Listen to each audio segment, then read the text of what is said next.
लातेहार जिल्ह्यातील रहिवासी असलेले संजय कुमार या रुग्णाला घेऊन विमान दिल्लीला निघाले होते. 16 फेब्रुवारीला 65% भाजल्याने त्यांच्यावर रांचीतील हॉस्पिटलमध्ये उपचार सुरू होते. परंतु आधुनिक उपचारासाठी कुटुंबाने त्यांना दिल्लीला घेऊन जाण्याचा निर्णय घेतला. सोमवारी एअर ॲम्ब्युलन्सची व्यवस्था झाल्यानंतर 7च्या सुमारास या विमानाने दिल्लीसाठी उड्डाण घेतले.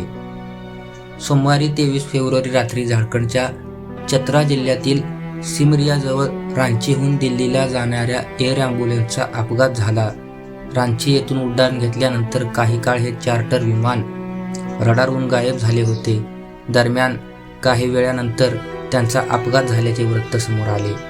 अपघातात मृत्युमुखी पडलेल्यांची ओळख पटली असून पायलट इन कमांड कॅप्टन विवेक विकास भगत आणि सह पायलट कॅप्टन स्वराजदीप सिंग, रुग्ण संजय कुमार, अर्चना देवी आणि धरू कुमार, परिचारिका डॉक्टर विकास कुमार गुप्ता आणि सचिन कुमार मिश्रा यांचा मृतांमध्ये समावेश आहे.